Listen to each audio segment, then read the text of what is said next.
Assalamualaikum warahmatullahi wabarakatuh. Salam sejahtera untuk kita semua. Yang terhormat Bapak Ibu Dewan Penguji serta Bapak Didi Ahyari selaku dosen pembimbing saya. Terima kasih atas kesempatan yang telah diberikan kepada saya, Lutfiana Nadira Azahra, sehingga pada kesempatan kali ini saya dapat mempresentasikan skripsi saya yang berjudul Analisis Faktor Intensi Pengadopsian KRIS sebagai Sistem Pembayaran Digital oleh Mahasiswa Generasi Z di Indonesia. Bagian pertama, pendahuluan. Hingga Oktober 2024, penggunaan KRIS telah mengalami pertumbuhan pesat sebesar 183,9%, dengan total pengguna mencapai 54,1 juta jiwa. Pesatnya penggunaan KRIS telah memperluas adopsinya di masyarakat, sekaligus mendorong lebih banyak orang untuk menggunakannya dalam berbagai transaksi. Menurut studi milik Sang tahun 2023, intensi seseorang untuk mengadopsi sistem pembayaran berbasis kode QR bergantung pada persepsi manfaat dan persepsi kemudahan penggunaan sistem tersebut. Namun, temuan tersebut masih menjadi perdebatan karena terdapat berbagai studi lainnya yang mengungkapkan hal sebaliknya. Terlepas dari itu, subjek penelitian ini adalah generasi Z. Hal ini karena generasi Z merupakan kelompok dengan jumlah populasi terbesar di Indonesia. Selain itu, sebagai digital native, generasi Z merupakan subjek yang penting untuk diteliti dalam konteks pengadopsian teknologi baru. Kehidupan generasi Z dipengaruhi oleh 3 hal. Pertama, motivasi hedonis. Menurut studi milik Dokopilova tahun 2024, generasi Z menjadikan hedonisme sebagai nilai penting dalam hidup setelah perbuatan baik dan kesetaraan. Dalam konteks pengadopsian teknologi, generasi Z cenderung menggunakan teknologi yang mampu memberikan rasa senang. Kedua, pengaruh sosial. Sebagai digital native, generasi Z terbiasa mengikuti segala jenis tren yang berkembang di komunitas dan media sosial. Sehingga, keputusan mereka dalam menggunakan KRIS seringkali dipengaruhi oleh orang-orang di sekitar mereka. Ketiga, fear of missing out atau FOMO. Hasil survei dari CFA Institute tahun 2022 menunjukkan bahwa FOMO berperan penting dalam memengaruhi keputusan investasi generasi Z di berbagai negara. Temuan ini menunjukkan betapa kuatnya pengaruh FOMO terhadap pola pikir dan perilaku generasi Z, khususnya dalam mengambil keputusan finansial. Nah, 3 hal ini berpotensi menjadi faktor yang memengaruhi intensi generasi Z dalam mengadopsi KRIS. Berdasarkan latar belakang yang telah dipaparkan sebelumnya, maka masalah yang dirumuskan dalam penelitian ini adalah sejauh mana faktor-faktor dalam kerangka teori TAM atau teknologi acceptance model, yakni perceived usefulness dan perceived ease of use, serta variabel tambahan seperti hedonic motivation, social influence, dan FOMO mampu memengaruhi intensi pengadopsian KRIS oleh mahasiswa generasi Z di Indonesia. Rumusan masalah ini memicu munculnya pertanyaan penelitian sebagaimana yang tertera di slide. Adapun tujuan penelitian ini adalah untuk mengetahui faktor-faktor yang memengaruhi intensi pengadopsian KRIS oleh mahasiswa generasi Z di Indonesia, sekaligus menjawab pertanyaan penelitian yang timbul. Kontribusi penelitian ini terbagi menjadi 2. Pertama, kontribusi teoretis. Temuan studi diharapkan mampu menjelaskan fenomena pengadopsian KRIS di kalangan mahasiswa generasi Z di Indonesia. Di samping itu, penelitian ini bermaksud menguji validitas eksternal dari variabel anteseden dalam kerangka teori TAM, sehingga diharapkan mampu memperluas cakupan penerapan teori tersebut, khususnya dalam konteks sistem pembayaran digital. Kedua, kontribusi praktis. Temuan studi diharapkan mampu memberikan wawasan yang bermanfaat bagi penyedia layanan KRIS dalam merancang strategi yang lebih efektif guna meningkatkan adopsi KRIS. Ruang lingkup penelitian ini secara khusus membatasi pembahasannya hanya pada pengaruh langsung variabel independen terhadap intensi pengadopsian KRIS, dan tidak membahas hingga penggunaan aktual KRIS atau actual usage. Bagian kedua, landasan teori. Pada tahun 1989, Davis memperkenalkan teori TAM untuk menjelaskan faktor-faktor intensi pengadopsian suatu sistem. Davis menjelaskan bahwa adopsi sistem oleh pengguna dapat dipengaruhi oleh 2 hal, yaitu perceived usefulness atau persepsi kegunaan, dan perceived ease of use atau persepsi kemudahan. Pada tahun 1996, Venkatesh dan Davis melakukan modifikasi dan pengembangan terhadap model awal TAM. Modifikasi tersebut mengakibatkan salah satu variabel dihilangkan, yakni attitude toward using. Dalam penelitian ini, dikembangkan hipotesis sebagai berikut. Hipotesis 1 menjelaskan bahwa perceived usefulness berpengaruh terhadap intensi pengadopsian keris oleh mahasiswa generasi Z di Indonesia. Hipotesis 2 menjelaskan bahwa perceived ease of use berpengaruh terhadap intensi pengadopsian keris oleh mahasiswa generasi Z di Indonesia.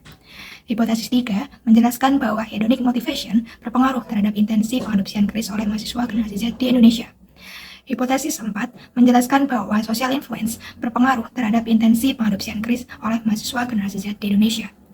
Dan yang kelima, hipotesis kelima menjelaskan bahwa fear of missing out berpengaruh terhadap intensi pengadopsian keris oleh mahasiswa generasi Z di Indonesia. Bagian 3, metode penelitian. Desain penelitian menggunakan pendekatan kuantitatif dengan metode pengumpulan data primer berupa kuesioner daring melalui Google Form. Survei dilakukan dengan kuesioner tipe Likert dengan 5 nilai skala yang berjarak dari sangat tidak setuju sampai sangat setuju. Item-item pengukuran yang mengukur tiap variabel diadopsi dari artikel penelitian terdahulu melalui modifikasi untuk konteks sistem pembayaran kris. Dalam penelitian ini, terdapat 5 variabel independen, yakni perceived usefulness, perceived ease of use, hedonic motivation, social influence, dan FOMO, serta 1 variabel dependen, yakni behavioral intention. Populasi penelitian ini adalah seluruh mahasiswa aktif di Indonesia yang lahir antara tahun 97 sampai 2012. Sampel penelitian diambil dengan teknik non-probability sampling dengan pendekatan purposive sampling. Teknik penelitian ini terbagi menjadi 2 tahapan, yakni teknik pengumpulan data dan teknik analisis data. Dalam penelitian, data dikumpulkan menggunakan kuesioner sebagai instrumen penelitian. Instrumen tersebut tentunya akan diuji kualitasnya melalui uji validitas dan uji reliabilitas. Sementara itu, teknik analisis data diawali dengan analisis statistik deskriptif, dilanjutkan dengan uji asumsi klasik, dan diakhiri dengan uji hipotesis. Kemudian, model regresi linear berganda yang dirumuskan dalam penelitian ini adalah sebagai berikut. Bagian 4, hasil dan pembahasan. Berikut adalah deskripsi persebaran demografi responden yang diperoleh dalam penelitian ini. Berikut ini adalah persebaran responden berdasarkan domisili tempat tinggal berdasarkan provinsi. Berikut merupakan hasil pengujian analisis statistik deskriptif. Kemudian terdapat hasil uji kualitas instrumen yang mencakup uji validitas dan uji reliabilitas. Dalam hal ini, semua item pengukuran dinyatakan valid dan reliable. Selanjutnya, terdapat hasil uji asumsi klasik, yang mana pada uji normalitas diketahui bahwa data residual berdistribusi normal, kemudian pada uji linearitas terbukti bahwa terdapat hubungan linear antara variabel independen dengan variabel dependen, dan tidak ada variabel yang menunjukkan gejala multikolinearitas. Namun, dalam uji heteroskedastisitas, terdapat gejala heteros pada variabel hedonic motivation dan variabel FOMO. Untuk mengatasi gejala heteroskedastisitas pada model regresi, maka peneliti menggunakan pendekatan heteroskedasticity consistent standard error atau HCSE estimator. Pengujian heteroskedastisitas akan dibiarkan tetap gagal, namun hal ini tidak akan memiliki dampak apapun terhadap koefisien estimasi persamaan regresi. Berikut ini adalah persamaan regresi linear berganda menggunakan HCSE estimator. Selanjutnya, pada hasil uji parsial atau uji T, dapat diketahui bahwa semua hipotesis diterima kecuali hipotesis 2. Hal ini menunjukkan bahwa variabel perceived usefulness, hedonic motivation, social influence, dan FOMO masing-masing berpengaruh positif dan signifikan terhadap intensi pengadopsian kris. Berdasarkan hasil uji simultan atau uji F, dapat disimpulkan bahwa semua variabel independen secara bersama-sama memiliki pengaruh signifikan terhadap intensi pengadopsian kris. Sementara itu, pada hasil uji koefisien determinasi didapatkan R-square sebesar 40,9%. Hal ini mengindikasikan bahwa model regresi yang digunakan mampu menjelaskan variasi dan variabel dependen sebesar 40,9%. Bagian selanjutnya adalah pembahasan. Temuan yang didapatkan dari pengujian hipotesis 1 adalah perceived usefulness memiliki pengaruh positif dan signifikan terhadap intensi pengadopsian kris. Temuan ini sesuai dengan temuan milik Sang tahun 2023 dan temuan Sarma dan Kurana tahun 2023. Berlandaskan hasil hipotesis yang diterima, maka dapat disimpulkan bahwa apabila mahasiswa generasi Z percaya bahwa penggunaan kris mampu membawa manfaat dalam kegiatan sehari-hari mereka, maka intensi pengadopsian kris akan meningkat. Selanjutnya, temuan yang didapatkan dari pengujian hipotesis 2 adalah perceived of use tidak berhasil membuktikan adanya pengaruh terhadap intensi pengadopsian kris.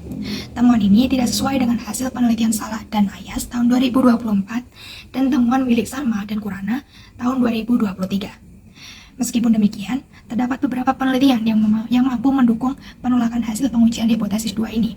Antara lain, studi milik Ponce tahun 2024 dan studi milik Yan tahun 2021. Selanjutnya, temuan yang didapatkan dari pengujian hipotesis 3 adalah hedonic motivation memiliki pengaruh positif dan signifikan terhadap intensi pengadopsian kris. Temuan ini sesuai dengan temuan Pal tahun 2025 dan Serra dan Han tahun 2024, yang mana berlandaskan hasil hipotesis yang diterima, maka dapat disimpulkan bahwa apabila mahasiswa generasi Z merasakan kesenangan dalam menggunakan kris, maka intensi pengadopsian kris akan meningkat. Selanjutnya, temuan yang didapatkan dari pengujian hipotesis 4 adalah social influence memiliki pengaruh positif dan signifikan terhadap intensi pengadopsian kris. Temuan ini sesuai dengan temuan Suo tahun 2021 dan Puspitasari dan Salehudin tahun 2022. Berlandaskan hasil hipotesis yang diterima, apabila semakin banyak orang yang menyarankan penggunaan kris pada mahasiswa generasi Z, maka intensi pengadopsian kris akan meningkat. Terakhir, temuan yang didapatkan dari pengujian hipotesis 5 adalah FOMO memiliki pengaruh positif dan signifikan terhadap intensi pengadopsian kris. Hasil ini sesuai dengan temuan studi milik Marta Ningrat dan Kurniawan tahun 2024, serta studi milik Song tahun 2024. Berlandaskan hasil hipotesis yang diterima, maka dapat disimpulkan bahwa apabila mahasiswa generasi Z merasa khawatir tertinggal dari pengalaman menggunakan kris, maka intensi pengadopsian kris akan meningkat. Berdasarkan temuan studi yang telah dipaparkan, maka dapat diambil beberapa kesimpulan. Pertama, variabel perceived usefulness, hedonic motivation, social influence, dan FOMO berpengaruh positif dan signifikan terhadap intensi pengadopsian kris. Pernyataan tersebut menunjukkan bahwa manfaat penggunaan, kesenangan penggunaan, pengaruh lingkungan sekitar, dan perasaan khawatir tertinggal pengalaman orang lain adalah faktor utama yang mampu mempengaruhi intensi pengadopsian kris sebagai sistem pembayaran digital di kalangan mahasiswa generasi Z di Indonesia. Yang kedua, variabel perceived of use tidak berhasil membuktikan adanya pengaruh terhadap intensi pengadopsian kris. Pernyataan tersebut menunjukkan bahwa kemudahan penggunaan tidak menjadi faktor yang memengaruhi intensi pengadopsian kris. Hal ini disebabkan oleh karakteristik generasi Z sebagai digital native yang telah familiar dengan berbagai layanan pembayaran digital, sehingga faktor kemudahan penggunaan tidak lagi menjadi pertimbangan utama yang mampu mempengaruhi keputusan mereka untuk mengadopsi kris. Beberapa keterbatasan penelitian ini antara lain: 1. Kuesioner penelitian disebarkan secara daring melalui Google Form, sehingga peneliti tidak dapat mendampingi responden secara langsung saat mengisi kuesioner. 2. Penyebaran kuesioner yang dilakukan secara daring dapat menimbulkan keraguan bagi responden untuk mengisi kuesioner. Hal ini karena responden tidak dapat memastikan keamanan tautan yang diberikan, sehingga mereka cenderung berhati-hati sebelum mengakses kuesioner. 3. Hasil uji koefisien determinasi menghasilkan nilai R-square sebesar 40,9%. Dengan demikian, masih terdapat 59,1% faktor intensi penggunaan kris sebagai sistem pembayaran digital yang tidak dapat dijelaskan oleh model penelitian. Yang terakhir, adanya hambatan dalam uji heteroskedastisitas mengakibatkan penelitian ini menggunakan heteroskedasticity consistent standard error atau HCSE estimator sebagai alternatif. Berikut ini adalah beberapa saran penelitian. 1. Dalam rangka meningkatkan jumlah pengguna kris, penyedia layanan dapat menekankan sisi manfaat nyata kris, menambah elemen hiburan dan desain menarik, menggandeng influencer atau tokoh penting lainnya, serta memanfaatkan FOMO dengan promo eksklusif yang hanya tersedia bagi pengguna kris. 2.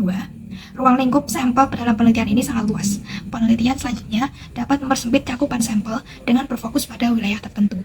Misalnya, penelitian dapat dilakukan di wilayah dengan skor daya saing digital tinggi dan rendah atau mengkomparasikan keduanya. 3. Penelitian selanjutnya dapat mempertimbangkan faktor sosial ekonomi dengan memilih sampel dari latar belakang yang berbeda. Misalnya, membandingkan mahasiswa dengan tingkat pendapatan keluarga yang berbeda. Yang keempat, penelitian selanjutnya dapat mempertimbangkan habit atau kebiasaan penggunaan sebagai variabel independen untuk menganalisis niat penggunaan kris. Yang kelima, penelitian ini berfokus pada mahasiswa yang pernah menggunakan kris. Penelitian selanjutnya dapat mengalihkan fokus studi pada mahasiswa yang belum pernah menggunakan kris, sehingga faktor yang menghambat penggunaan kris dapat diidentifikasi. Dan yang terakhir, penelitian ini berfokus pada intensi pengadopsian kris dari sisi pengguna, yaitu generasi Z. Penelitian selanjutnya dapat menganalisis intensi pengadopsian dari sisi pelaku usaha atau merchant. Demikian presentasi yang saya sampaikan. Atas waktu dan perhatiannya, saya ucapkan banyak terima kasih.